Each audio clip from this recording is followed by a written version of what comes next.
Assalamu alaikum warahmatullahi. Za ku saurari wannan shiri daga Jabbariya TV. Kuma na subscribing ga wanda ba su yi ba, sannan ku yi liking da share din wannan karatu. Assalamu alaikum. A yau Asabar 11 ga watan 9 shekara ta 2021 za mu saurari zama na musamman mai taken ta ƙara tabbata Shek Abduljabbar bai zagi ma'aikin Allah ba, zama na ɗaya kashi na biyu, wanda a jerin wannan zama da Honorable Barista Hashim Husaini Hashim Fagge yake gabatarwa shine zama na biyar. A yi sauraro lafiya. Assalamu alaikum wa rahmatullahi ta'ala wa barakatuhu al'umman musulmai na duniya gabaki ɗaya. A kamar da muka gani yanzu Allah subhanahu wa ta'ala ya kawo mu zama na biyar kashi na biyu na wannan shiri mai taken ta ƙara tabbata Malam Abduljabbar bai yi wa annabi kalaman batanci ba. Mun yi zama na farko inda muka duba abin da ya faru a kotu ran 2 ga wata da kuma abin da zai faru ran 16 ga wata mai zuwa. To a gurguje akwai wani abu mai matuƙar muhimmanci wanda na manta ban faɗe shi ba, wanda shine ya kamata ya zo a ƙarshe a zaman da muka yanzu na farko a wannan zama na biyar.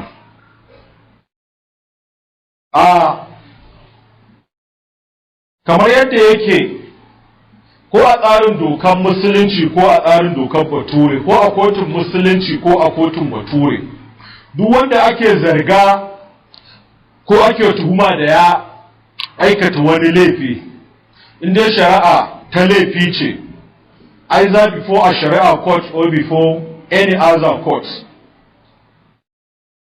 daga lokacin da aka karanta mai tuhuma ya ce ya amince ko ya ce bai amince ba ko ya yi shuru abinsa ya yi gum,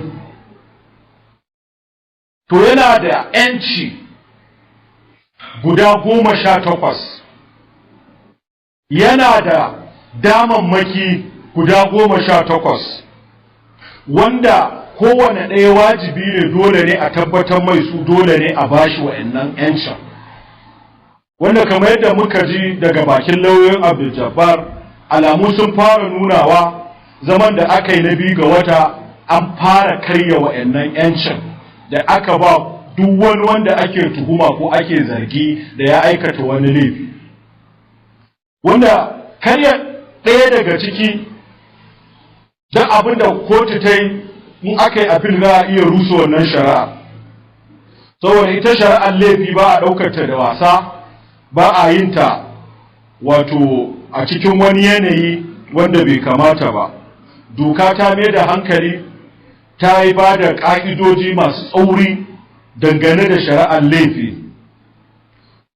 To, kamar yadda muka ce, duk wanda ake tuhuma bayan an karanta mai laifi yana da 'yanci, yana da dama guda 18, kuma kowace ɗaya daga ciki dole a bashi, dole a tabbatar mai, dole a kare mai wa'annan rights ɗin nashi guda 18. Wa'annan rights ɗin su ne: na ɗaya, right to fair hearing; na biyu, right to trial in public; na uku, right to speedy trial; na hudu, right to presumption of innocence; na biyar, right to information of crime committed; na shida, right to adequate time and facilities to prepare for defense; na bakwai, right to counsel; na takwas, right to interpreter; na tara, right to be tried only for an offense known to law; na goma, right to be present at trial; na sha ɗaya, right to be tried only once for one offense; na sha biyu, right to silence; na sha uku, right to legal representation in capital offenses; na sha hudu, right not to be convicted on a retroactive legislation; na sha biyar, right to examine witnesses; na sha shida, right to have all defenses raised considered; na sha bakwai, right to have all reasonable doubts resolved in accused favor; na sha takwas, right to be pardoned. To wannan su ne 'yanci guda 18 wanda dole a bawa wanda ake tuhuma, dole a tabbatar mai da su, in kare mai su, in bashi na iya rusa duk shari'ar da aka yi idan aka yi appeal. to kamar yadda muka gani abin da yasa muka kawo wannan right ɗin guda 18, lauyoyi Malam Abduljabbar sun yi korafi akan an fara karya wa'annan yancin, an fara kin bashi ɗaya daga cikin wa'annan rights ɗin, wanda shine na farko a nan, ma'ana right to fair hearing. Mun ji ƙarare yanzu sun yi korafi an yi breaching ɗin wannan rights ɗin, an yi violating ɗinsa, ba a tabbatar da shi akan shi Malam Abduljabbar ba. Ma'ana right to fair hearing shine wato mun faɗa a baya abu ne guda biyu, principle of natural justice, that is you cannot be a judge on your own cause and you have to listen to both parties. To lauyoyi Malam Abduljabbar sun yi korafi wannan yancin an karya shi, kuma yana ɗaya daga cikin dalilan da za su bayar na yin appeal ɗinsu a high court. To wannan a taƙaice kenan. To yanzu gashi mun gani a 18 ɗin nan an fara karya na ɗaya a faɗar su lauyoyin Malam Abduljabbar, kuma yana ɗaya daga cikin abin da ground of appeal ɗinsu da za su sa na cewa an yi violating right of fair hearing to shi client ɗinsu wanda suke karewa. To dole ne waɗannan rights ɗin kowane ɗaya daga ciki a kare su a tabbatarwa da wanda ake tuhuma. Kin yin haka kuma kotun sama na iya rusa duk wani hukunci da kotun ƙasa ta. To, idan muka dawo wannan shiri na biyar na biyu, mun ce za mu yi magana ne akan wasu tuhume-tuhume da wasu zarge-zarge da ake yi wa shi ainihin alƙalin da yake yi wa Malam Abduljabbar shari'a, wanda aka fi sani da akaramakallahu Malam Sheikh Ibrahim Sarkiyola. Bayan an yi zaman 2 ga wata nan tun a cikin kotun abubuwa sun faffaru, bayan an gama zaman kotu abubuwa sun faffaru, wanda an ta yada jita-jita, an ta yada abubuwa cewa shi mai shari'a Ibrahim Sarkiyola yana da interest a wannan shari'a, an ta yadawa cewa yana da ruwa da tsaki a wannan shari'ar, an ta yadawa cewa shi aboki aminin Malam Karibu Nasiru Kabara ne, an ta yadawa cewa shi Ibrahim Sarkiyola alkali wanda yake wannan shari'a ta Malam Abduljabbar an ce dan Tijjaniya ne, tammi kuma dan faira ne, wanda ko ofis ɗinsa in ka je an ce ma da hoton Shehu Ibrahim Inyas za ka fara yin wato kwalli. Sannan a sanda aka yi zaman kotu wani bidiyo ya fita an yada shi a social media a ko'ina duk duniya ta ji ta gani ga abin da yake faruwa, hayaniya da aka fara a kotu da kuma jiyo shi mai shari'a Ibrahim Sarkiyola da aka yi yana cewa wannan shari'a a bayyane take, yana cewa ko ya amsa ko kai ya amsa ruwansa, shi an riga an gaya mai abin da zai yi. Sannan da ƙorafi da lauyoyin Malam Abduljabbar suka yi na cewa ba su da tabbas, ba su da yaƙini za a yi musu adalci a wannan shari'ar saboda abubuwan da suka faru. To wayannan su ne abubuwan da za mu duba, da kuma hoto da ya ringa yawo shi da Karibu a social media duk duniya ta gani, wanda an ce wannan hoton Karibun ne wai ya kirawo shi suka yi mitin suka tattauna dangane da ita wannan shari'a. Akwai korafi ma shi ma speculation ne da yake yawo cewa an samu waya ko shi Karibu ya kirawo shi Ibrahim Sarkiyola sun yi waya, ya ce mai yanzu shine last hope ɗinsu kuma da Allah kada ya ba su kunya. Wannan shi ma speculation ne wanda ya yi yawo. To za mu duba wayannan abubuwa zarge-zarge da aka yi ta yawo da su a gari da duk duniya gaba ɗaya bayan gama shari'a ta 2 ga wata, mu ga me matsayin su a idan doka, me in haka ta faru me ya kamata alƙali yayi wanda yake gudanar da shari'a, wanda kowane ɗaya daga cikin su za mu ga abu ne babba. Kuma dama ita kundin da yake tafiyar da ɗabi'u da aikace-aikacen alƙalai na Najeriya gaba ɗaya abin da ya magana cewa mere speculation, ko da jita-jita aka samu akan alƙali yana da ruwa da tsaki ko yana da masaniya akan kes ɗin, to ya haƙura da wannan shari'ar kada ya yi ta, ya kai wa wani alƙalin ko chief judge ko grand kadi sai assigning din wannan shari'ar ga wani alkali wanda ba a mai wannan zarge-zargen, wannan allegation din da speculation. To a wannan zama na biyar na biyu wa'annan abubuwan za mu bi su ɗaya bayan ɗaya mu ga kuma mai doka ta ce. Amma kafin mu shiga ga dangana akwai buƙatar wajibi ne sai mun yi wannan shimfiɗa gaskiya kafin mu shiga mu ɗau wa'annan abubuwa guda biyar ɗan ɗaya bayan ɗaya mu gani mai doka ta ce dangane da su. Kamar yadda muka faɗa code of conduct for judicial officers abin da ya ce ko da speculation aka samu ko assumptions ne ya kamata alƙali ya haƙura da wannan shari'ar kada ya yi shari'ar balle ko da abu ɗaya ne.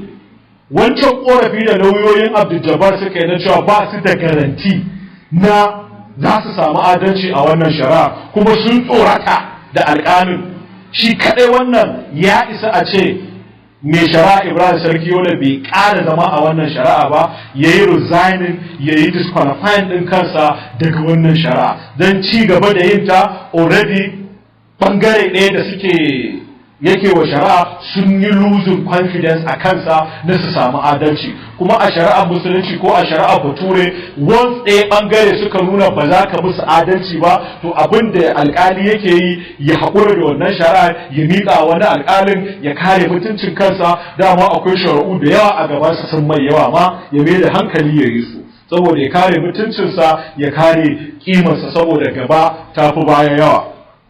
To, kafin mu zo mu tattauna wayannan abubuwa guda biyar ɗin za mu ɗan yi shimfiɗa a gurguje.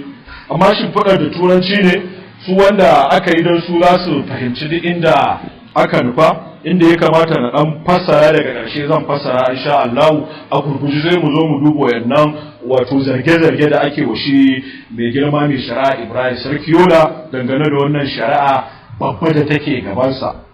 Da farko Islam attaches great importance to justice, which must be done at all costs, and the process by which justice is to be administered. Thus, those who perform the functions of the qadis or judges must be men with deep insight and profound knowledge of the Sharia. They must be Allah-fearing, forthright, honest, sincere, and men of integrity. The Prophet Muhammad sallallahu alaihi wasallam is reported to have said of a judge. That is where he said, "Qadiyani fil nar wa qadi fil jannah." There are three types of judges. Two will go to hellfire, one will go to paradise. The hadith says, there are three categories of judges. Two will go to hellfire, while one will enter paradise. The judge who knew the truth and did not pass judgment accordingly and appraised people in his judgment shall go to hell. The judge who did not know the truth and passed judgment over people based on ignorance shall go to hellfire.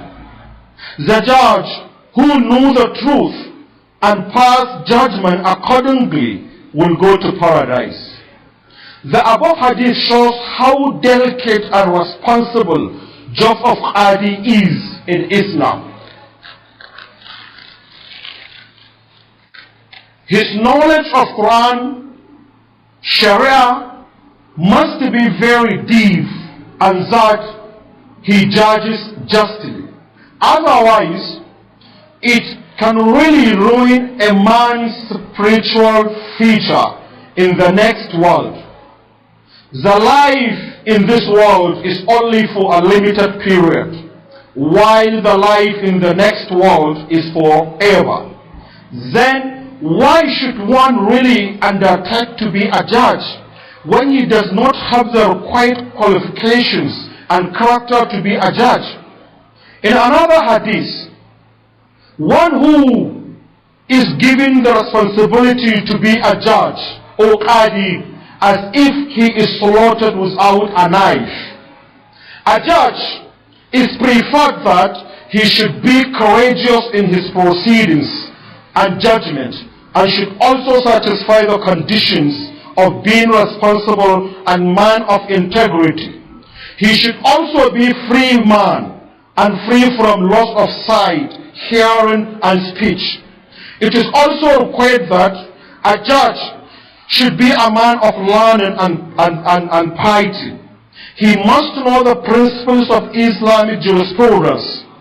For a man to be appointed a judge, he should be a Muslim, male and mukallaf. That is, he must be accountable for all his deeds. He should be literate, intelligent, conscious, scrupulous, upright, and should be capable of making independent research and interpretation of the Holy Quran and the Sunnah, or at least possess capacity to reinterpret on the basis of the Holy Quran and the Sunnah. So now, the ethics of a judicial officer. A judge of Sharia court is primarily required to observe the most absolute impartiality between the contending parties. There shall be transparent neutrality of the court to the parties in the way the judge listens and speaks to the litigants. Equal treatment is due to all parties without consideration for creed, age, status, and sex. This should be the case even in suit between a Muslim and non-Muslim. The litigant should placed on equal footing in times of sitting or standing arrangement before the court. The judge should not frown at a party and smile at the other. No person is entitled to any special treatment in the process of justice, as there is no consideration for a highly placed litigant over his lowly opponent before a Sharia court. A judge of Sharia court is obliged to treat the litigant before him equally in their appearance before him, their sitting in court, their reception in the court, attention to them, and in his judgment. A judge of Sharia court shall not only do justice to parties, but must be seen to do so in his actions and conduct in court. He must not show inclination to one against the other, guide one to succeed against the other, out to teach one a better argument, or guide a witness in his testimony, or guide a claimant as to how to present his claim, or the process of oath, or advise the defendant and the need for denial and admission. Nor shall he teach witness how to testify,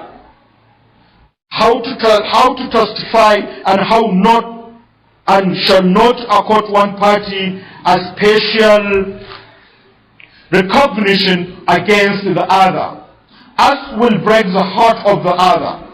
A judge of Sharia court shall not extend hospitality on either of the parties or both of them, as long as they are litigants before him. A judge of Sharia court is enjoined to exhibit impartiality in his sittings, conduct, and word in court. All his proceedings must be public and oral. A judge of Sharia court must not seek for guidance or offer assistance to either of the parties in anything connected to the case before him, and shall not hold opinion on same. It is forbidden for a judge of Sharia court to take bribe in any form.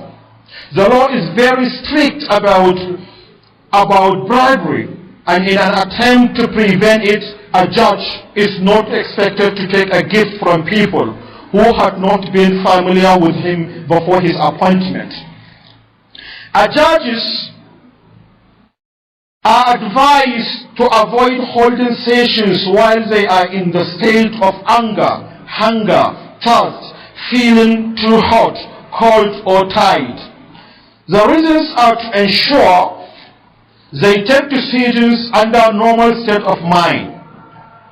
Finally, the judge must be careful in awarding hard punishment. Nan dole a fassara.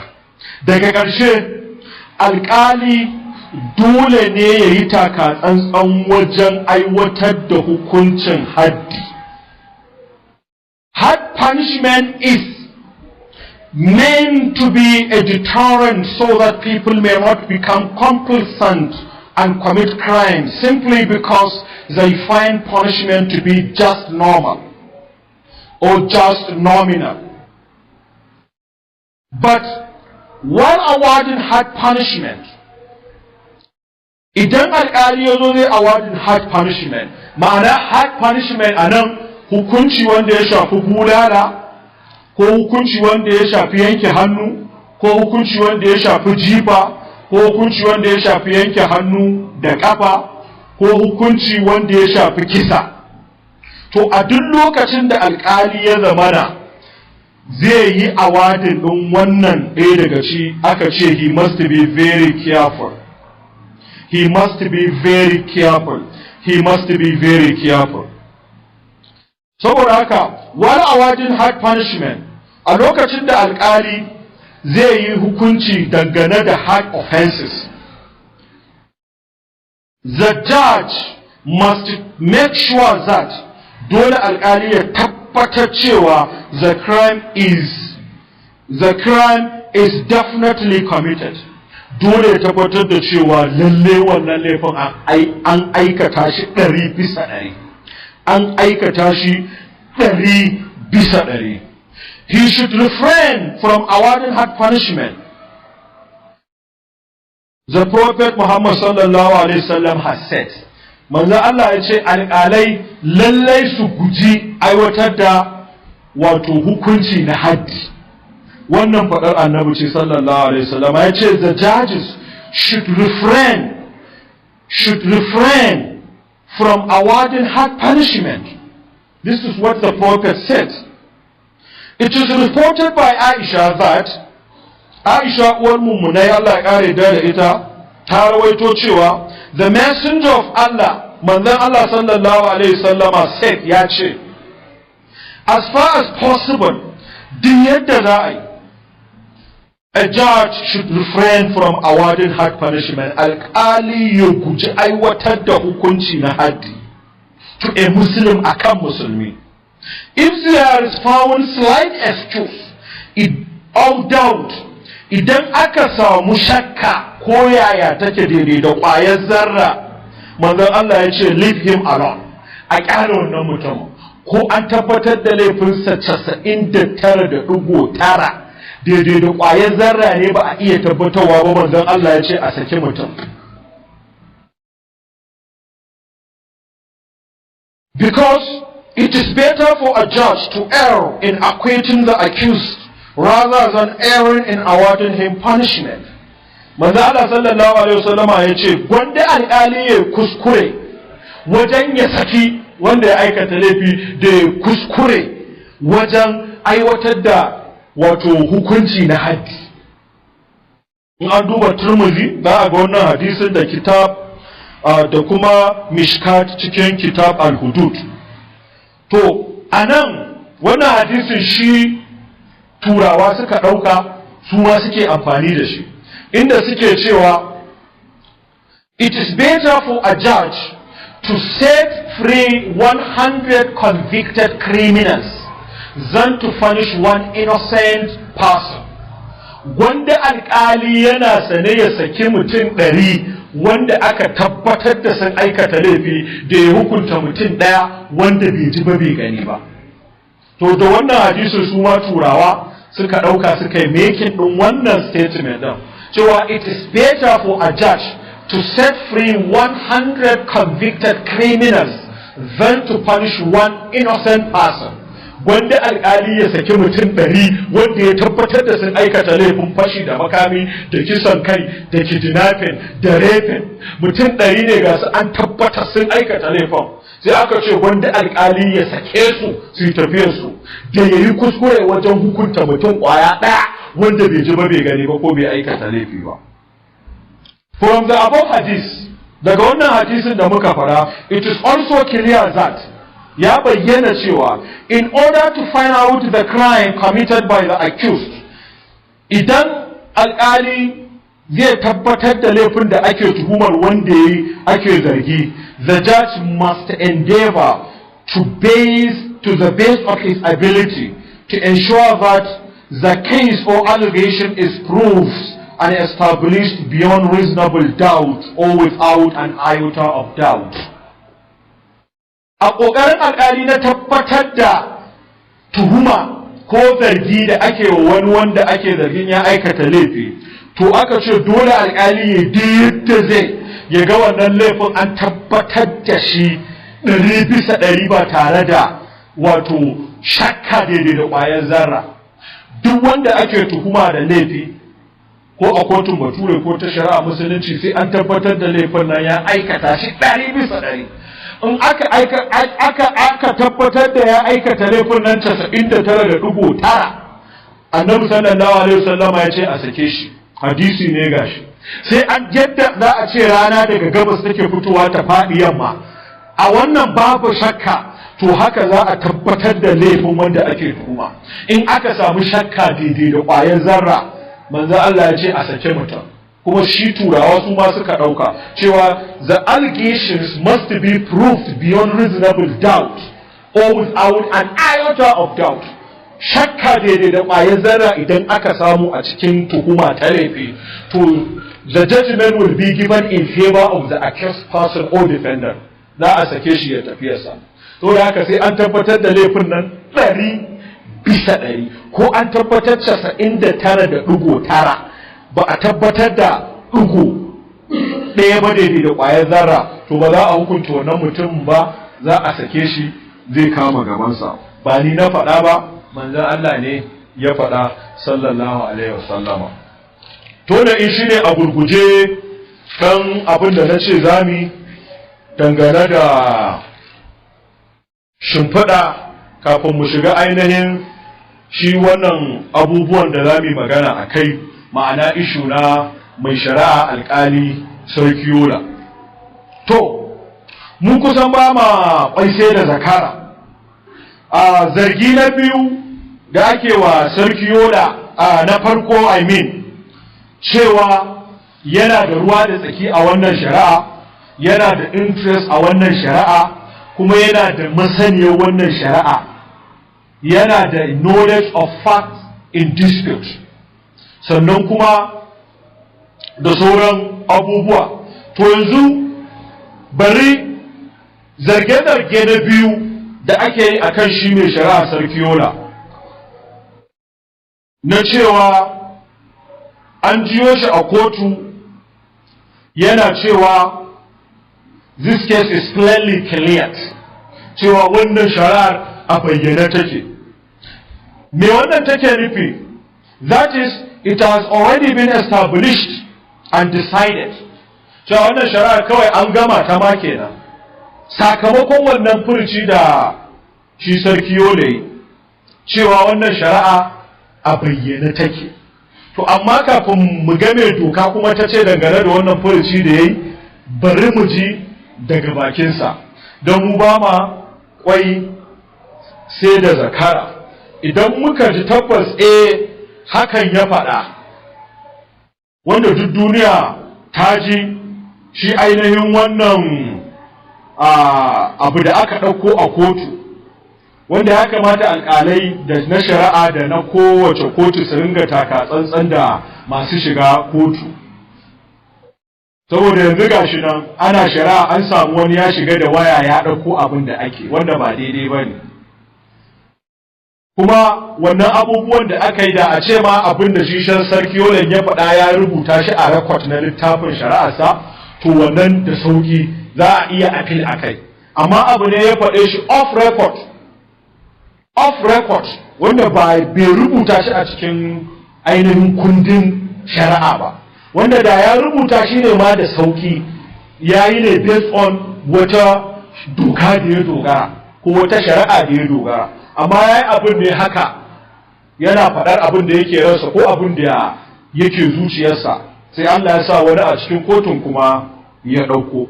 wanda ya kamata alƙalai kamata ya ma a ce a daina shiga courtroom da waya. Duk wanda zai shiga kotu ya je wajen rijistara ya depositin din wayarsa a bashi wani tag, in ya tashi zai fita ya je ya karba, saboda gudun irin waɗannan abubuwa. Yanzu gashi an ɗauko proceeding na alƙali an yawo da shi a duniya ta je, nan da duniya ma bata ji ba, ni ma ba zan sa ba, kawai dan dai kada a ce mun faɗi abin da ba haka ba. Za mu ji abin da ya faru sannan kuma sai mu sharhi a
to wannan shine abin da ya ta yawo a social media, duk duniya kuma ta ji ta gani cewa gashi abin da shi wannan alkali wanda yake gudanar da shari'ar Malam Abduljabbar an jiyo shi yana cewa wannan shari'a a bayyana take.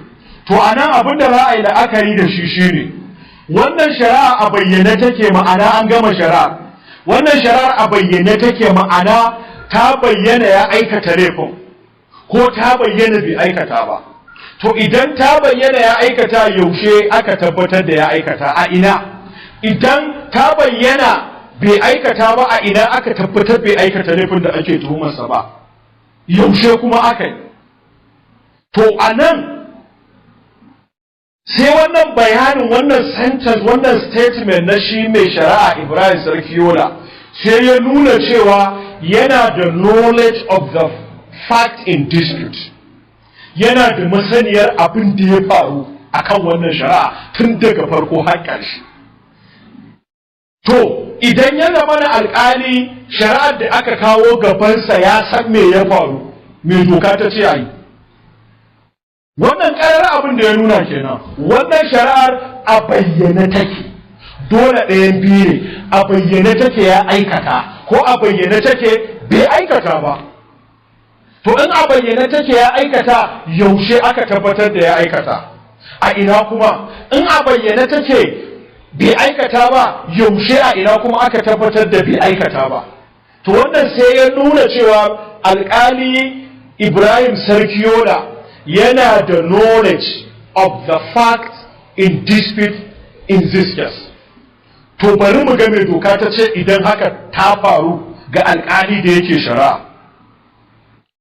Kundin tafiyar da ɗabi'u da aikace-aikacen alƙalai na Najeriya gaba ɗaya na shekara ta 2016, ma'ana Code of Conduct for Judicial Officers. This clearly violates Rule 12 Sub 1A of Code of Conduct of Judicial Officers 2016 of Nigeria. Me ya ce shi wannan Code of Conduct ɗin na Judicial Officers? Ya ce, a judicial officer should disqualify himself. Duk wani alƙali ya tsaya da yin shari'a, ya ƙi ci gaba da yin shari'a, ya kai wa wani alƙalin ya yi shari'a in a proceeding, a shari'ar da in which his impartiality may genuinely and reasonably be questioned. In ya zama na ya bayyana ƙarara ba zai yi adalci a wannan shari'ar ba, where he has a personal bias or prejudice concerning a party, or muhallin shahid ɗinmu, he has personal knowledge of fact in dispute. wannan shine abin da kundin tafiyar da ɗabi'u da aikace-aikacen alƙalai na Najeriya ya faɗa. Yace duk lokacin da ta bayyana ƙarara alƙali yana da masaniyar abin da ya faru a shari'ar da yake yi, to ya haƙura da ita, ya sauka, kada ya ci gaba da yi. In ya ci gaba da yi ya saba wa wannan kundin wanda Chief Justice of Nigeria ne ya rubuta, kuma yana tafiyar da halaye da ɗabi'u na alƙalan Najeriya ne ga baki ɗayansu, wanda sashi na 12 karamin sashi na 1 a cikin baka abin da ya faɗa. To kun ga anan magana da mai shari'a akaramakan lawo alƙali sarki Yola yayi na cewa wannan shari'ar a bayyane take, ma'anar a bayyane take yana da masaniya akan me ya faru tun daga farko har zuwa ƙarshe. A kodai a bayyane take wanda ake tuhuma Malam Abduljabbar ya aikata laifin, ko a bayyane take bai aikata ba, to duk dai wanda ya faru sashe Rule 12 Sub 1 Paragraph A na Code of Conduct for Judicial Officers of 2016 of Nigeria ya ce a judge should disqualify himself. Kawai in ta bayyana alƙali yana da masaniyar akan abin da ake rigima a shari'a a gabansa, to ya haƙura da wannan shari'a. Haramun ne ya ci gaba da yin ta. In ya ci gaba da yi ya saba, ya aikata laifi, wanda gashi ƙararramin ji ya ce wannan shari'ar a bayyane take. Wannan shari'a a bayyane take, wannan ya nuna cewa ya san me ya faru a shari'a, ya san akan me ake rigima from A to Z. To wannan shine zargi na farko da ake wa shi mai shari'a akarmakallah Ibrahim Sarki Yola, cewa yana da masaniyar shari'an nan from A to Z. Kuma idan alƙali yana da masaniyar shari'a aka kawo gabansa, to ba zai yi ba, zai haƙura da yinta ya miƙa wani alƙali ko ya disqualify ɗin kansa grand jury ko chief justice ko wanda ya kamata ya assign ɗin wannan shari'a ga wani alƙali. To wannan shine wato zargi ko tuhuma ta farko da ake wa shi mai girma akaramakan lawo Ibrahim Sarki Yola, wanda yake shari'ar Malam Abduljabbar a afa shari'a ko da take kofar kudu. Mun ga abin da doka ta ce dangane da wannan, ya saba wa Rule 12 Sub 1 Paragraph A na Code of Conduct for Judicial Officers of 2016. Sai tuhuma ta biyu da zargi na biyu da ake wa shi akaramakan lawo mai girman alƙali Ibrahim Sarki Yola, an ji shi yanzu yana cewa ko ya amsa ko kai ya amsa, an gaya mai abin da zai. To anan gizo-gizo yake saka, an gaya mai abin da zai, waye ya gaya mai abin da zai, sannan me aka gaya mai yayi. Akwai bambanci tsakanin alƙali ya ce na san me zan, in alƙali ya ce na san me zan, ma'ana abin da doka ta ce yayi shi zai. Amma anan mun ji cewa ƙarara ya ce an gaya mai abin da zai, wanda ko CJ ko Grand Kadi ba su da wuka da nama, ba doka ba ce su ce wa alƙali yayi abu kaza. Haramun ne ga wani da yake ba a cikin judiciary ba ko ma a cikin judiciary ya ba wa alƙali umarni ga yadda zai yi ga yadda ba zai ba. To an gaya mai yadda zai, shi ne abin da ya ce I was told what to do. So who told him what to do and what was he told to do? Shi ne waye ya gaya mai me zai, sannan me aka gaya mai yayi. Idan da cewa ya san me zai, to anan wani abu ne daban, ma'ana abin da doka ta ce yayi shi zai, amma an gaya mai me zai yi, ma'ana wani ne ya gaya mai, wani ne ya ba shi umarnin abin da zai yi. This shows that he is being teleguided by somebody, he is being answerable to somebody, and he is being subservient to somebody. Wannan abin da ya nuna ƙarara kenan, wani ne ya gaya mai abin da zai a wannan shari'a. To wannan abin shi kuma, this conduct violates preamble A and B of Code of Conduct of Judicial Officers of Nigeria 2016. Alƙali ya ce wani ya gaya mai abin da zai, ko ya karɓi umarni daga wajen wani, shi kuma ya saba wa wato preamble na shi wannan kundi ko dokoki da suke tafiyar da ɗabi'u da aikace-aikacen alƙalai a Najeriya da a da ba. Me suka ce? Ga abin da suka ce, the Nigerian judiciary as the third arm of government under the Constitution of Federal Republic of Nigeria recognizes, accepts, and affirms that an independent, strong, respected, and respectable judiciary is indispensable for the impartial administration of justice in a democratic state. B, it is the duty of every judicial officer to actively participate in establishing, maintaining, and himself observing a high standard of conduct that will ensure and preserve transparently the integrity and respect for the independence of the judiciary. Duk sanda al'ali ya ce wani ya gaya mai abin da zai to ya saba wa wannan ga abin da dokar tafiyar da halaye da ɗabi'u na alƙalai. Dole alƙali ya tabbata independence of the judiciary. To once alƙali ya ce ai an gaya mai me zai ma'ana judiciary ta zama independent, ya yi dependent akan faɗar wani, wanda gashi ƙarara ya ci karo da preamble na Code of Conduct of Judicial Officers paragraph A and B na cewa an gaya mai abin da zai yi, wanda mun ji yanzu ƙarara. Wannan zarge-zarge kenan da jita-jita da kuma tuhume-tuhume da suke ta yawo a gari cewa Ibrahim Sarkiyola yana da interest a wannan shari'ar, mai shari'a Ibrahim Sarkiyola yana da masaniya akan wannan shari'ar, gashi an jiyo shi yana cewa shari'ar a bayyana take kuma an gaya mai me zai yi. To yanzu mun duba abin da doka ta ce wacce take tafiyar da halaye da aikace-aikacen alƙalai ta Najeriya. Once alƙali yana da masaniyar abin da yake shari'a a kai, to ya haƙura kada ya ci gaba da shari'a na, kuma dole ya tabbatar da cewa ya yi zaman kansa, ya tsaya da ƙafafuwansa, baya karɓar umarni ko wani izini daga wajen wani, wanda yin haka ya saba wa preamble A and B na wannan Code of Conduct for Judicial Officer. To wannan na biyu kenan. Sai abu na uku da shi wa, which is a speculation, yana ta yawo shi ma a gari, duk duniya ta ji cewa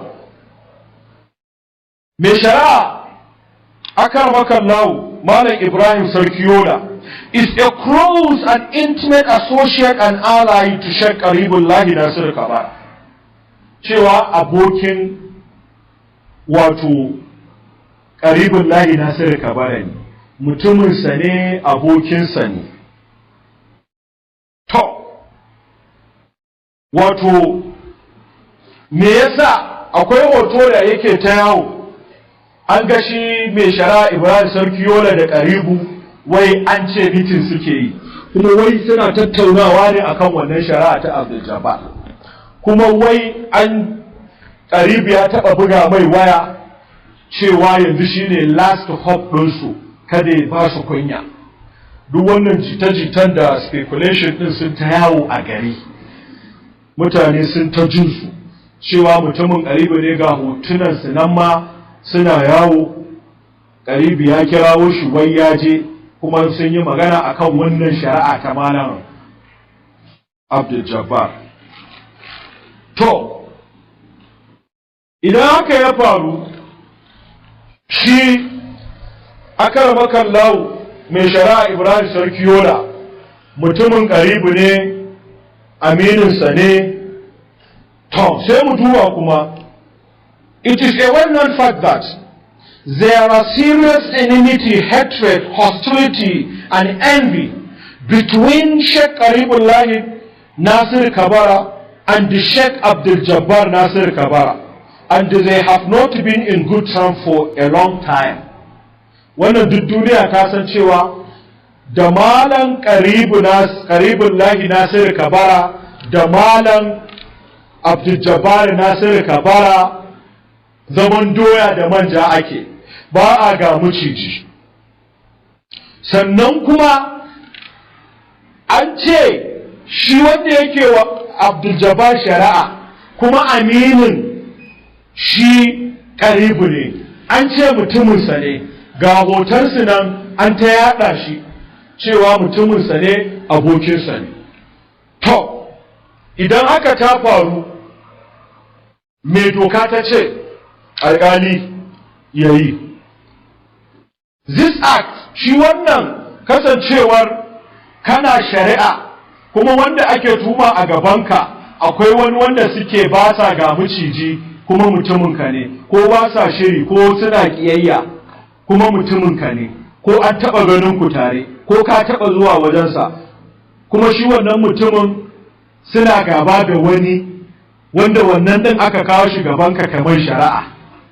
To wannan idan haka ta faru, shi kuma ya saɓawa rule 1 sub 4 and 5 na kundin tafiyar da ɗabi'u da halayen alƙalai na Najeriya gaba ɗaya.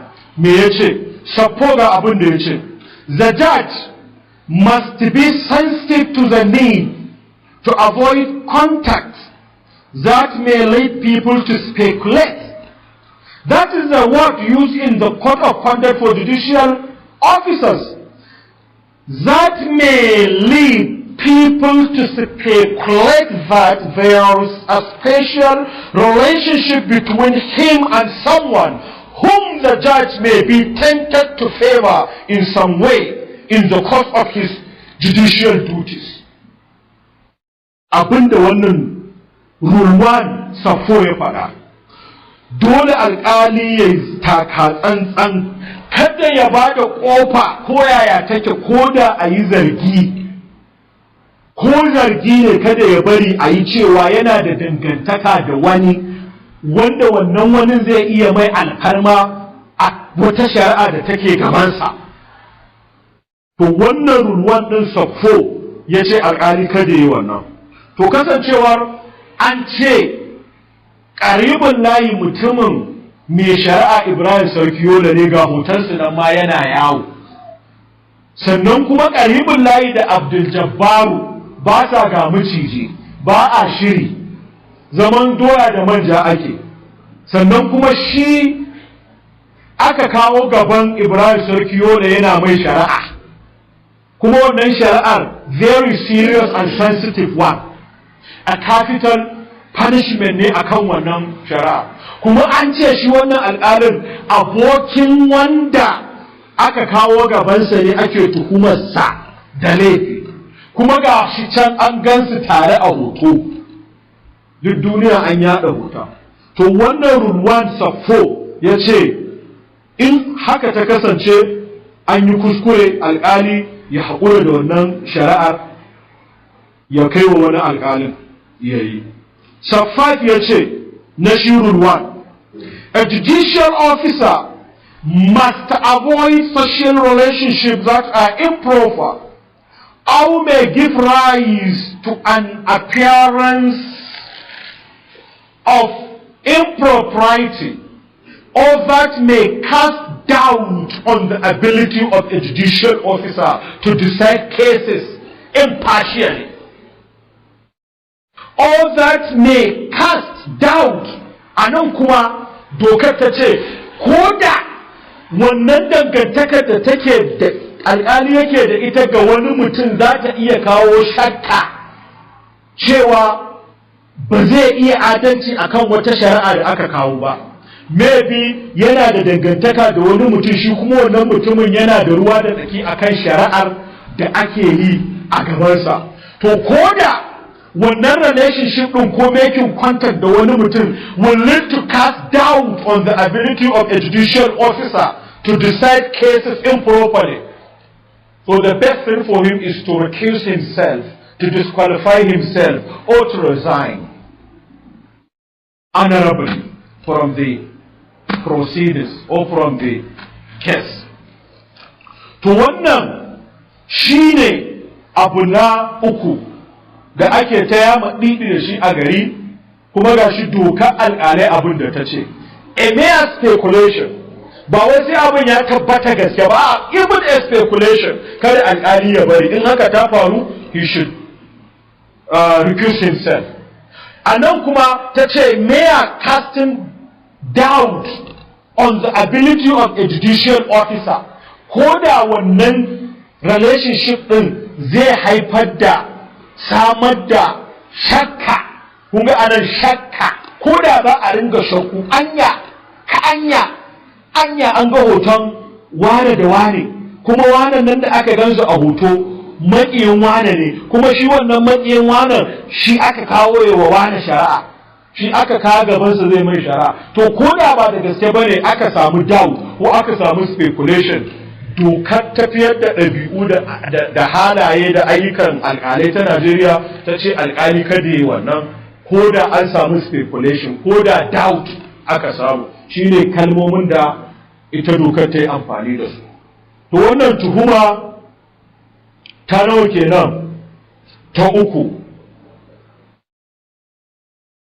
This relationship between Sheikh Karibullahi Nasir Kabara and Al-Ali Ibrahim Sarkiola, who preside over Abduljabbar case, also seriously breaches Rule 8, Sub 2 and 4. Haka kuma dai, wannan ya maɗiɗi zargi da ake na cewa akwai dangantaka tsakanin Karibu Nasiru Kabara da mai shari'a Ibrahim Sarkiola, shi ma ya ci karo da Rule 8, Sub 2 and 4 na Code of Conduct for Judicial Officers of 2016 of Nigeria.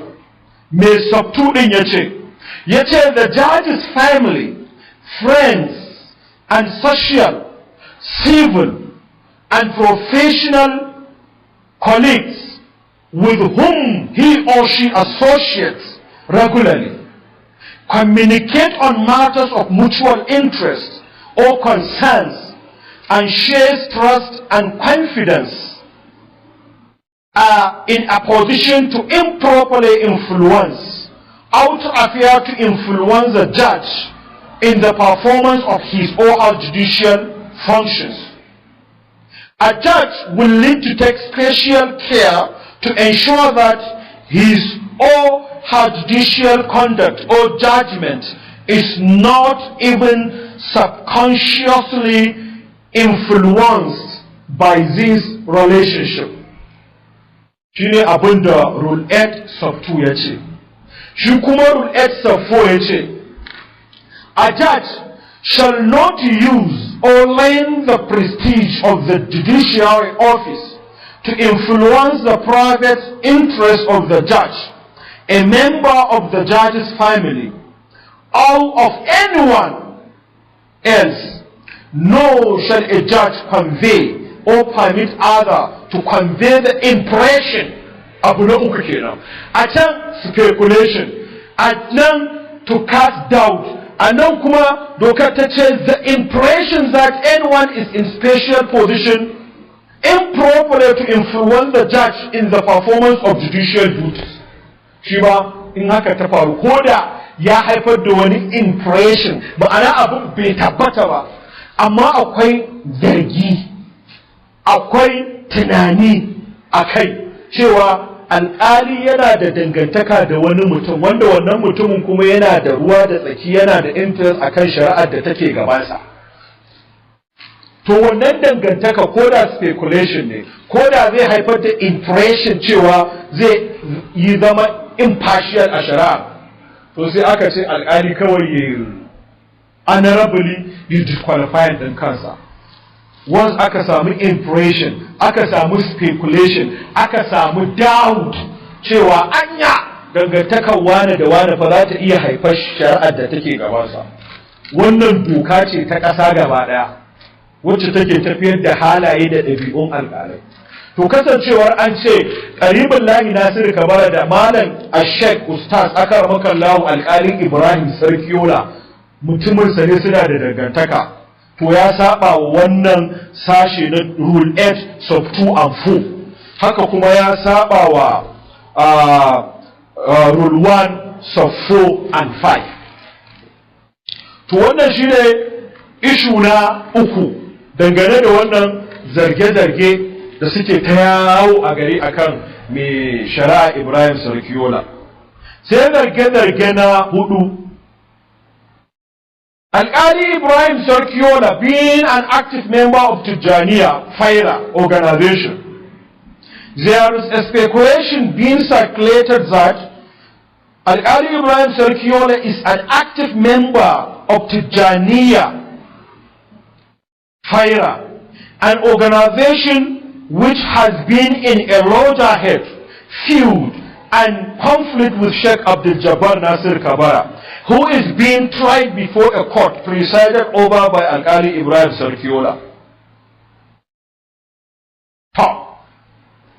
Shi ma wannan wani zarge-zarge da tuhume-tuhume suna ta yawo a gari cewa mai shari'a Ibrahim Sarkiola batijjane ne kuma dan faira, wanda an ce kana shiga ofis ɗinsa ma hoton Ibrahim Inyas za ka fara cin karo da shi. Kuma duk duniya ta san cewa Tijjaniya Faira tana ɗaya daga cikin ƙungiyoyi da suke faɗa suke rigima da Malam Abduljabbar, wanda suna ɗaya daga cikin ƙungiyar addinin musulunci da suke rigima, serious gaba tsakanin Malam Abduljabbar da Faira Tijjaniya. Kuma yanzu gashi an ce alƙalin da yake mai shari'a batijjane ne kuma ɗan Faira ne. An ce in ka je ofis ɗinsa ma hoton Ibrahim Inyas za ka fara gani. To, shi wannan yanayi shi kuma mai doka alƙalai ta ce idan haka ta faru. This circumstance, wannan yanayi, vehemently violate Rule 1, Sub 6 of Code of Conduct for Judicial Officers of Nigeria 2016. Kasancewar Ibrahim Sarkiola akwai speculation, akwai impression, akwai wato jita-jita cewa ɗan Tijjaniya ne Faira, kuma Tijjaniya Faira suna gaba, suna faɗa, suna ƙiyayya ga Malam Abduljabbar, wanda shi kuma Malam Abduljabbar shi aka kai gaban Sarkiola ana tuhumarsa da aikata laifi. To idan haka ta faru, me Code of Conduct for Judicial Officers of Nigeria ta ce? Sub 6 na shi wannan Rule 6 ya ce, a judge shall not hold membership in any organization that discriminate on the basis of race, sex, religion, ethnicity, nationality, or other irrelevant cause, contrary to fundamental human rights or the fundamental objectives and directive principles of state policy under the Nigerian Constitution. Dokan nan ta aiwatar da halaye da ɗabi'u da aikace-aikacen alƙalai ta ce, a judge shall not hold membership in any organization. Alƙali kada ya zama ɗan wata ƙungiya, wanda wannan ƙungiyar discriminate on the basis of race, tana nuna ƙabilanci ga launin fata, sex, jinsi, religion, addini, ethnicity, harshe, national origin, zama ɗan ƙasa o other irrelevant cause ko duk wani abu da bai dace ba. To kasancewar an ce Ibrahim Sarkiola batijjane ne, kuma duk duniya ta san cewa Tijjaniya tana discriminating on the basis of religion. Kowa ya san cewa in za ka shiga Tijjaniya sai an baka sharaɗi kada ka ziyarci wasu waliyai, kada ka yi kaza, kada ka yi kaza, kada ka ziyarci waliyan Qadiriyya ko Sammaniya ko Shazaliya. To a nan kaga sai mu ce Tijjaniya ta yi discriminating on the basis of religion. To kuma duk ƙungiyar da take da wannan dokar gudanar da ɗabi'u da halaye da aikace-aikacen lauyoyi ta Najeriya ta haramta wa alƙali ya shiga. To yanzu an ce mai shari'a Ibrahim Sarkiola batijjane ne, duk duniya kuma ta sani. In ka je ofis ɗinsa ma hoton Ibrahim Inyas za ka gani. To ga kuma abin da wannan doka ta faɗa ta tafiyar da aikace-aikace da halayen lauyoyi. Kasancewarsa ɗan Tijjaniya ɗan Faira.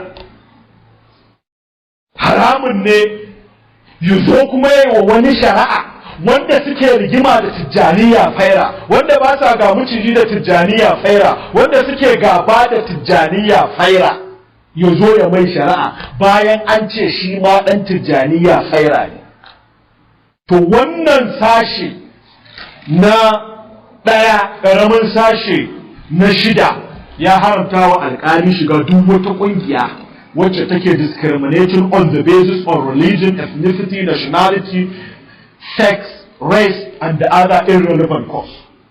To kasancewa alƙali mai girma aka makallawa alƙali sarki yola dan tijjaniya ne kuma faira, kuma Abduljabbar da yake wa shari'a suna rigima da tijjaniya, suna gaba da tijjaniya faira, ba sa ga miciji da tijjaniya faira, kuma shi zai mai shari'a. Sai wannan doka ta tafiyar da alƙali ta ce a'a kada ya haka, ya haƙura da wannan shari'a, ya mika wani alƙalin yayi ta shari'un da suke gabansa ma sun mai yawa, kada yayi.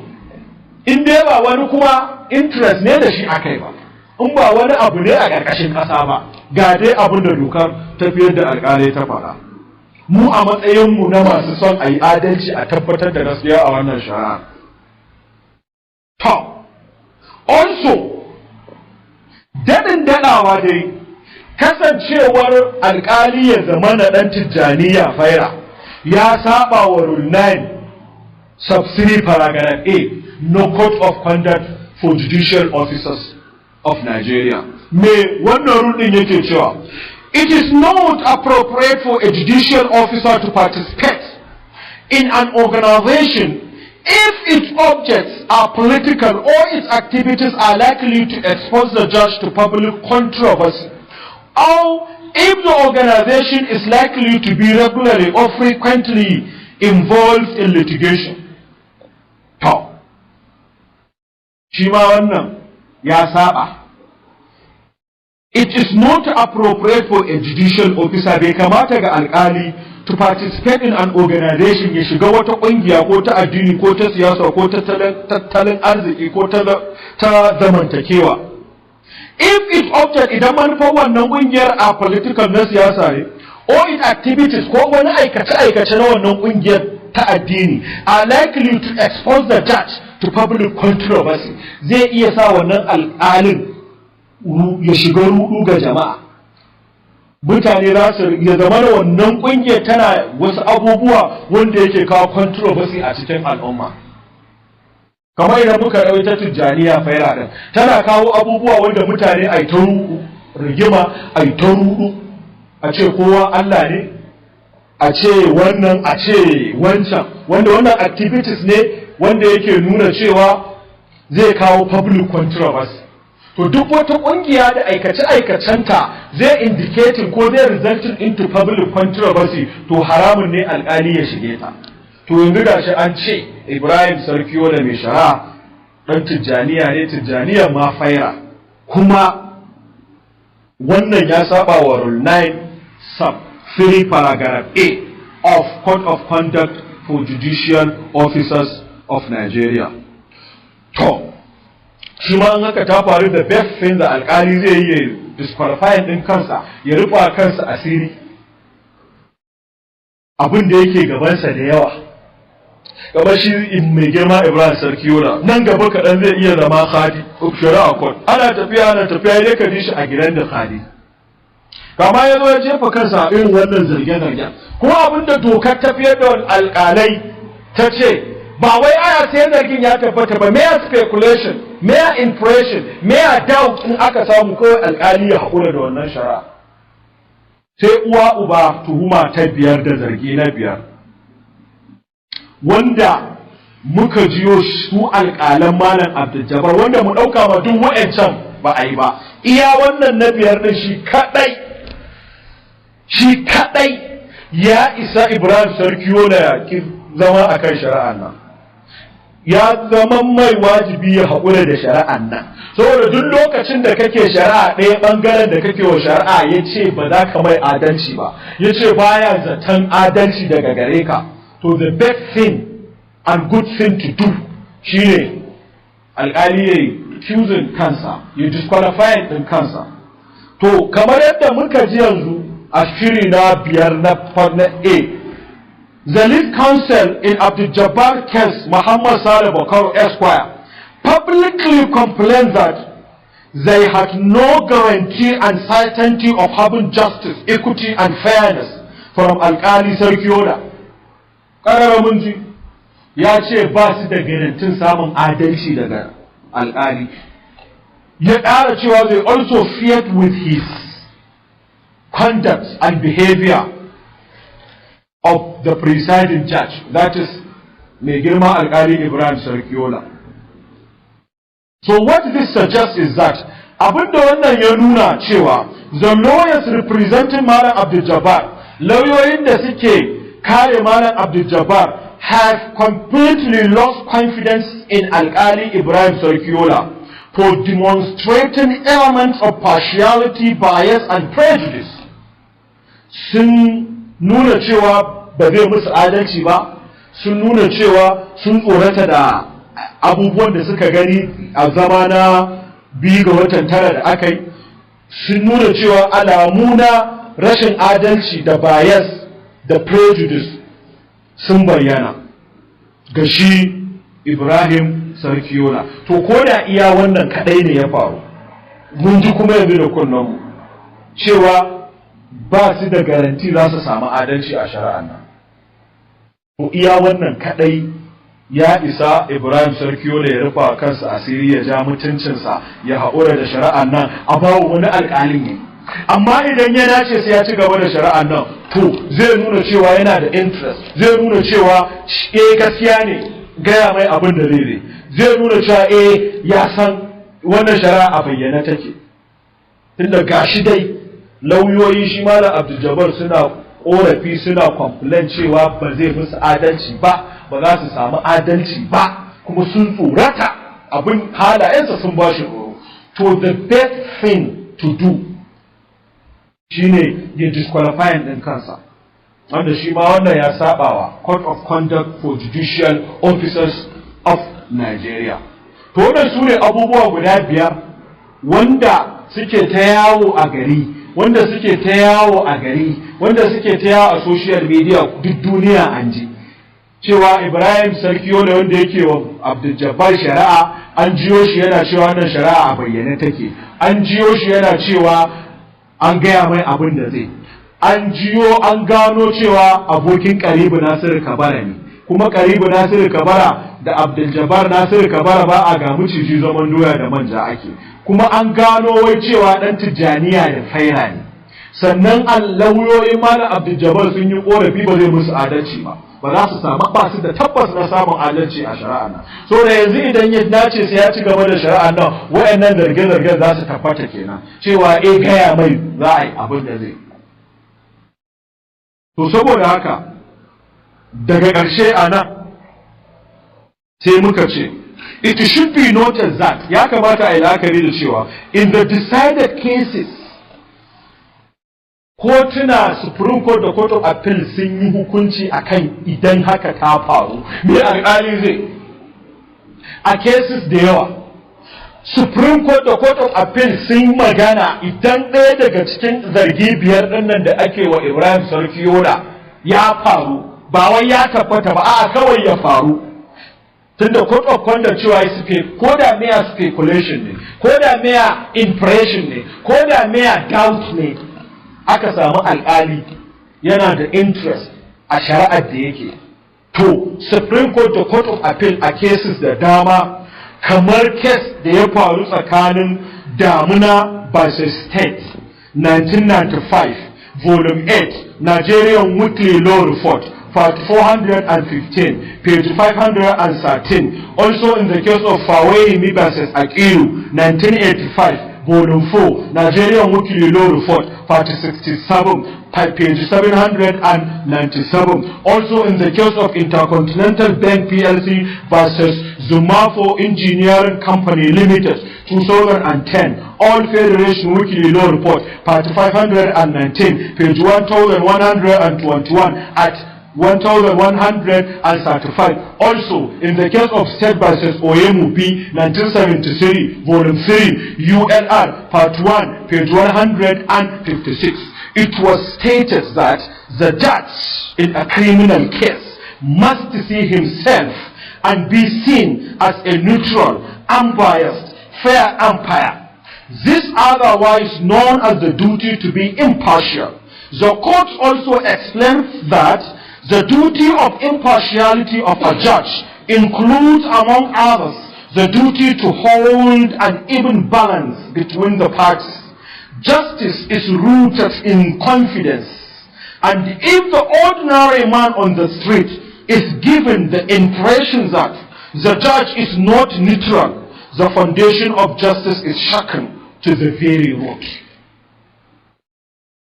Thus, where a judge is related to the victim of a crime, or to the accused or defendant, or even to the subject matter of the crime, he should honorably disqualify himself. A judge should be impartial and observe rules of natural justice. Wannan shine abin da Supreme Court da Court of Appeal ta faɗa a waɗannan cases ɗin guda 5 da na lissafa. Idan haka ta faru, to me aka ce? The judge should honorably disqualify himself. Period. Abin da Supreme Court da Court of Appeal suka faɗa kenan.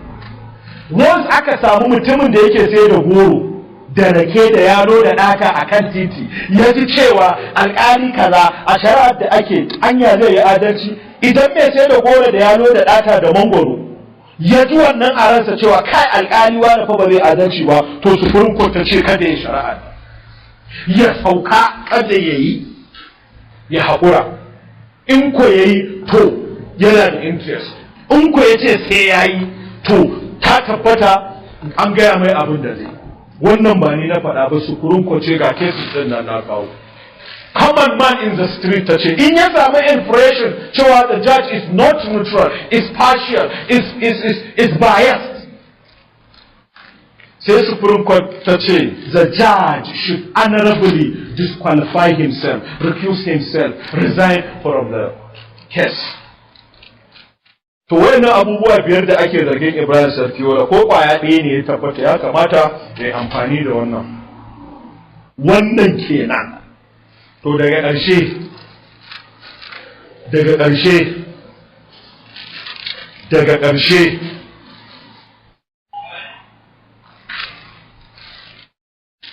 daga ƙarshe ga abin da muka ce.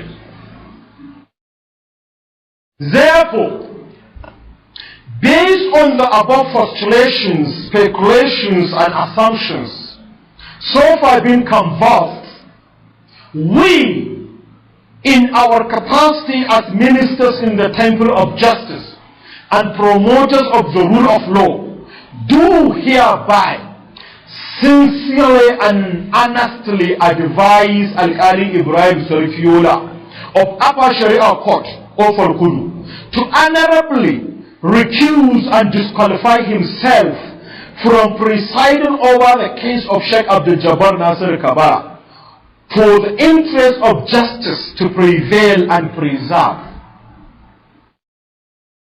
Muka ce, to mu yanzu a matsayinmu na masu son a yi adalci, a yi gaskiya a wannan shari'a, kuma dangane da wannan abubuwa duk da aka faɗa a baya, muna ganin cewa muna bawa shi mai shari'a Ibrahim Sarkiyola shawara ta ‘yan uwantaka da ya disqualifying ɗin kansa daga wannan kes ɗin, ya recuse ɗin kansa daga wannan kes ɗin, ya haƙura da yin wannan kes ɗin tun da zarge-zarge sun yi ƙarfi a kansa, zarge-zarge sun ta yawo a kansa, guda 5 ga sunan mun lissafa, wanda idan ya nace sai ya yi, to ta tabbata kenan wannan zarge-zargen haka suke. Kuma dama Supreme Court ma gashi ta ce ko da a mere common man on a street ya ji cewa alƙali wani fa ba zai adalci ba, to kamata ya haƙura da shari'a. Balle ba common man ba, kowane man ma gashi ana ta yawo da shi a gari, cewa yana da interest, yana da wato sha'awa a ita wannan shari'a. To sai muka ba da shawara cewa yewa kansa adalci, ya miƙa wani alƙalin ko giran kadi ko wane ne sai asarin din wani alƙalin. Kuma ni abin mamaki a aba shari'a jami'is din nan fa akwai manyan alƙalai ƙwararru kuma lauyoyi waɗanda kuma ba sa kowace ƙungiya, ba su da dangantaka da ƙaribu, ba sa da dangantaka da wani wanda yake da ruwa da tsaki a wannan shari'a. Me yasa ba za a ba su shari'a su ba? Ga su nan rututa a Kano afa shari'a court judges wanda wasu tun suna kilak suke harkar shari'a har suka zama lauyoyi, suka daɗe kuma suna shari'ar nan, kuma ba sa wata ƙungiyar addini da aka gansu ko ana zargin su, ga su nan da yawa. Me yasa to a ba su shari'ar su yi mana? Amma yanzu gashi abubuwa suna ta faruwa, kuma ita code of conduct dama speculation ta ce, impression ta yi amfani da doubt, ba wai sai wannan zargin ainihi ya tabbata ba, ko da zargi ana speculating ne, ana jita-jita ko ana abubuwa. Aka ce gashi Supreme Court kuma abin da ta ce kawai alƙali ya disqualifying ɗin kansa. To shine mu anan muke ba shi shawara da ya mika wani alƙalin ko grand kadi ya assigning ɗin case ɗin to wani alƙali na afa shari'a court ya ci gaba da shari'a. In kuma ya insistent sai yayi, to kaga zarge-zargen sun tabbata kenan. To consequently ne muka ce if and only if Alƙali Ibrahim Sarkiyola refuses, fails, declines to disqualify himself, we shall have no option than to file a formal complaint to Judicial Service Commission, JSC, Audu Bako Secretariat. Audu Bako Secretariat.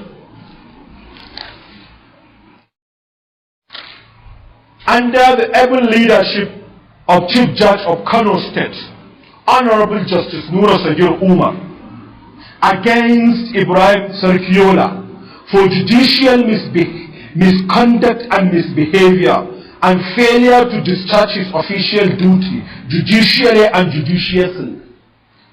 Wannan mu a matsayin waɗanda muke son ai gaskiya ai adalci a wannan shari'a da ake, kuma ni a matsayina na lauya mai wakiltar al'ummar musulmai na duniya wanda suke son lallai ai adalci a wannan shari'a, lallai ai gaskiya a wannan shari'a, muka ce idan Ibrahim Sarkiyola yaki ya haƙura da wannan shari'a, yaki ya miƙa wani alƙalin ya shari'a, to ba mu da wani zaɓi illa mu maka shi a gaban hukumar da take ladabtar da alƙalai ta jihar Kano, wacce ake cewa Judicial Service Commission, wacce take ƙarƙashin jagorancin mai babban mai shari'a Chief Judge of Kano State, Honorable Justice Nura Sagir Umar.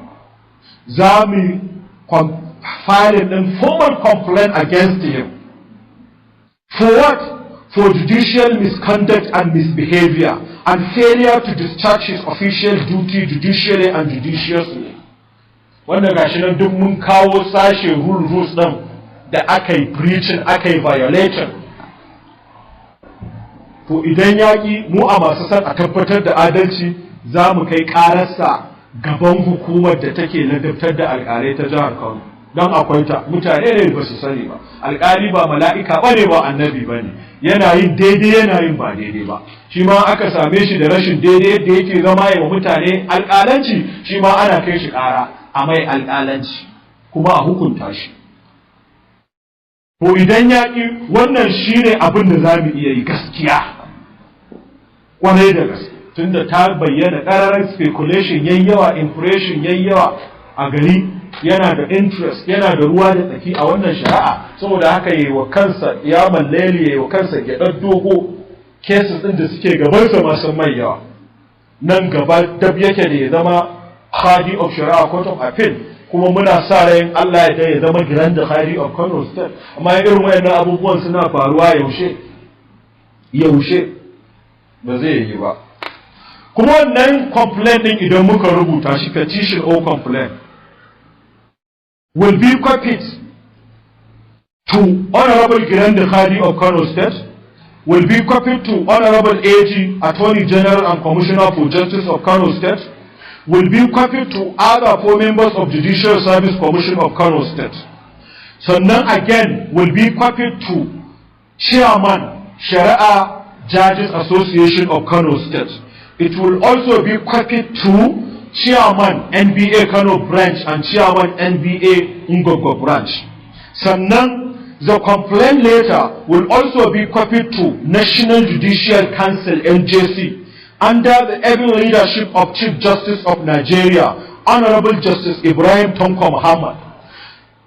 Will be copied also to Most Senior Supreme Court Justice. Will be copied to President of the Court of Appeal. Will be copied to Chief Judge of Federal High Court. Will be copied to President National Industrial Court. Will be copied to Attorney General of Federation and Minister for Justice. And will also be copied to President NBA Olimide Akpata and the other members of National Judicial Council. Tunda su ne suka yi dokar da take tafiyar da alƙalai da halayensu wanda yanzu muka karanta aka sassabawa.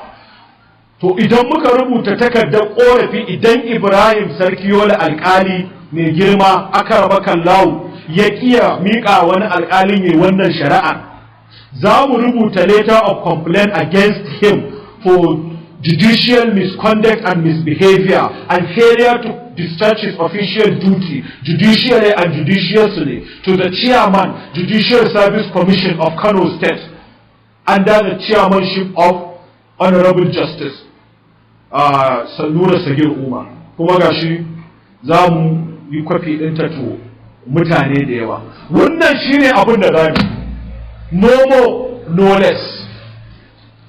Kamar yadda mai sauraro zai tuna a zaman farko da muka yi wanda muka yi awa 3 da minti 24 nan, a ƙarshe kowa duk duniya ta ji na yabi Sarkiyola, na ce a Kano idan za a ware alƙalai guda 3 waɗanda ba sa cin hanci da rashawa, waɗanda suka san aikinsu, waɗanda suke abin da ya kamata, na ce sai an sa Ibrahim Sarkiyola.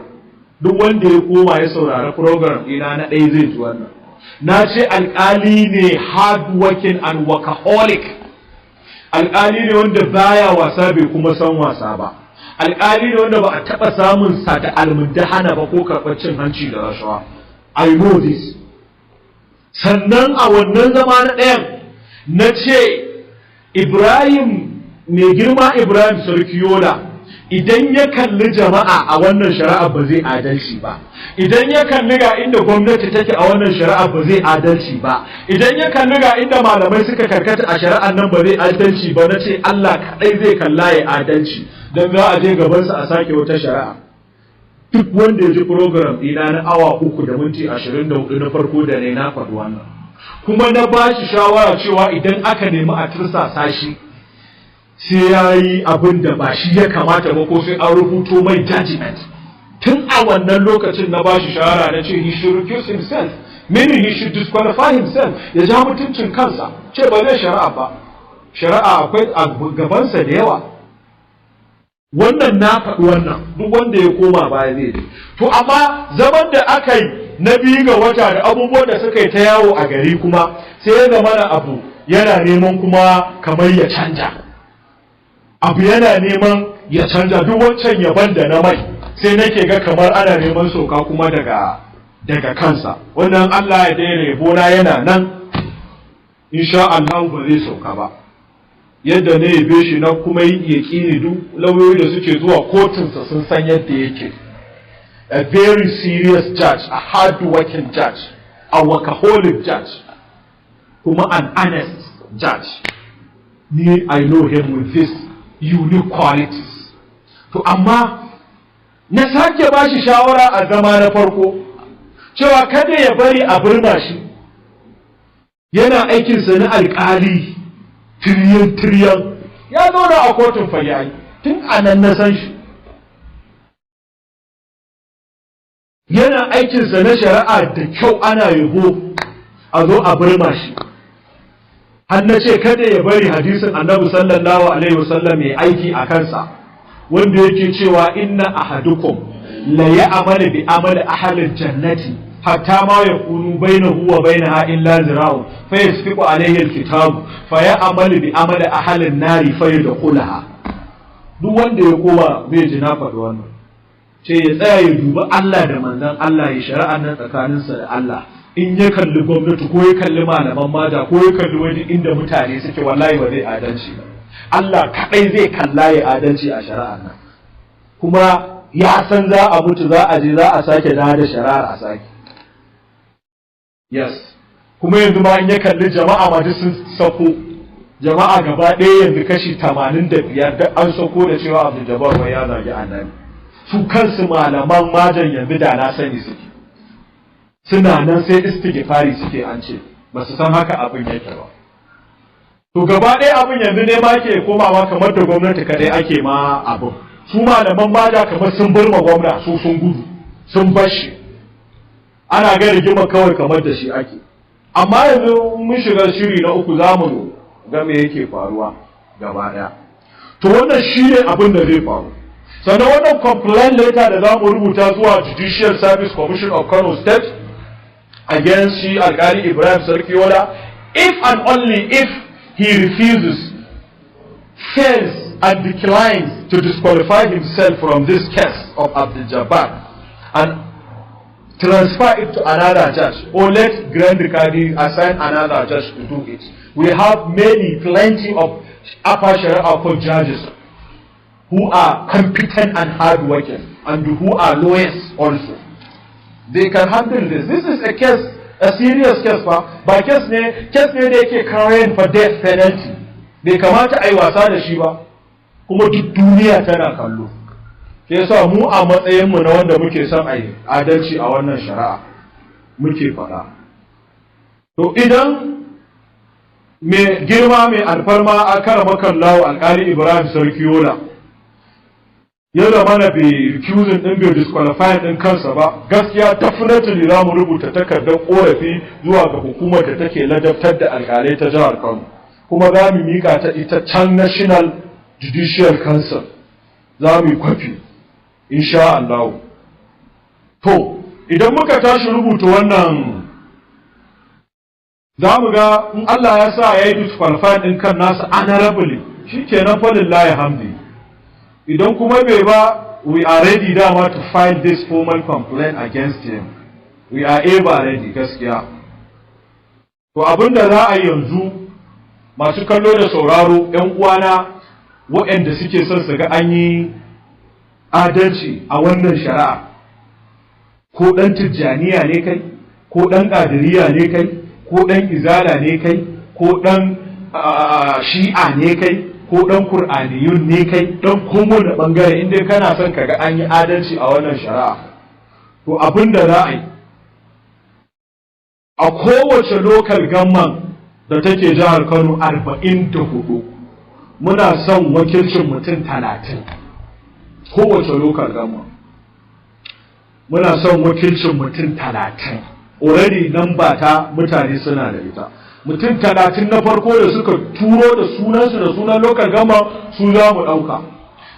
Idan bai resigning bai disqualifying ɗin kansa ba, bai recusing ɗin kansa ba, wallahi za mu rubuta wannan complaint ɗin za mu kai.